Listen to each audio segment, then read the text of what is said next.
Hammaga salom, qadrli foydalanuvchilar. Albatta, men hozir Pocket Option'da ham ishlayapman. Hisobimda pul tashlab, kunlik, oyma-oy, haftalik o'sha foydamni olib, yomon emas dohodimiz. Binance'da esa past 31 million, 2400-2000 dollarga yaqin pul bor. Futures'da ishlayman do'stlar. Juda ko'p kishi kuzatsa agar tashlab turaman kanalimga. Albatta hozir 12x bilan Bitcoinga paska ochganman. Bezubitga ham qilib ulgurganman o'zi, qarang. O'zi ochilgan summa va 84900 ga Bezubitga qo'yib qo'yibman. Agar biz tarafga qarab ketmasa ham, tepaga qarab ketgan taqdirda ham 1 soatlikka qarang qancha tushib berdi. Men bu yerdan kirgan bo'lsam, shuncha tushib berdi. 12x da ishlayapman, riskli, lekin men o'zimga ishonib past ketishini bilib ochyapman 12x bilan, lekin 2x bilan ishlasa futuresda agar riskni kamaytirib bemalol kuniga 30, 40, 50 dollargacha ishlasa bo'ladi do'stlar. Analizlar tashlab turaman. Albatta bu bo'yicha ko'pchilik so'rayapti. Albatta bir ikkitalar yozdi, aka analizlaringizni tashlang, biz ham ishlaylik degan bir ikkita postlarni tashlaganimdan keyin menga yozgandi. Keyin hali rejada yo'q degan edim. Nasib bo'lsa aprel oyidan yopiq gruppa ochaman. Mana shu birja Bitgetda albatta analizlar beraman. Ya'ni futures bo'limida bir nechta mana aytib kriptovalyuta bozori bor. Har doim 2x yoki 3x da ochirib turaman va stop loss take profit bilan o'zim qachon savdoga kirsam sizlarga ham kirib beraman o'sha yopiq gruppadagi bolalarga.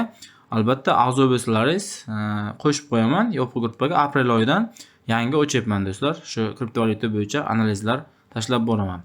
Pocketda forex bozorida ishlayman, ham nimada Pocketda bilasizlar, o'zlaringiz hisob kitobi bor. Ishqib, yomon emas do'stlar. Yangiliklar shular hozirchalik. Bozor 73 minggacha tushishini kutyapman. Pastdagi kerakli zonalar bor, mana bu yerda likvid zonalar, o'sha zonalarni hammasini olish kerak. Mana qarang, aytib berdi, zina ketgan. 1, 2, 3, 4, 5 ta zina, o'sha kerakli zina oldi, pastga qarab tushdi. Va mana shu mana bu yerda nasib bo'lsa bugunchalik 83 mingdan tushish kerak, xudo xolasa. 83 mingda 28-martda. Oxirgi kunlikka qo'ysak, time frame'da mana aytib berildi, mana shu zonalarni o'sha kelish kerak. 78 mingdan to 73 mingga zona bor, kerakli zona bor.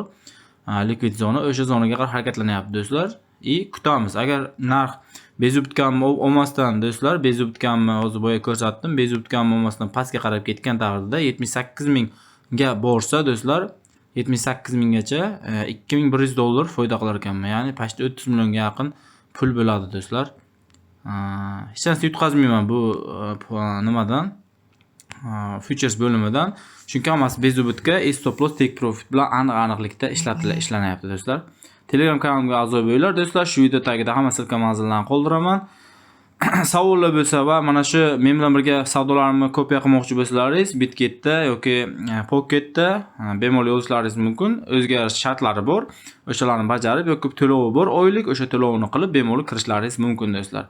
Bir kunda, 2 kunda misol 50 dollar, 40 dollargacha ishlash, masalan 1000 dollar pul bilan kirish, 500 dollar bilan pul kirib bemalol ishlasalaringiz bo'ladi do'stlar. O'zimdan analizlarni berib boraman yopiq gruppaga. Aprel oyidan yangi gruppa ochiladi. Telegram kanalimga e'lon beraman do'stlar. Kim qiziquvchilar bo'lsa, savollar bo'lsa, albatta lichkaga o'tib savollar berishlaringiz mumkin, qiziquvchilar bo'lsa do'stlar. Hammaga omad, sog' bo'lasizlar, omon bo'lasizlar.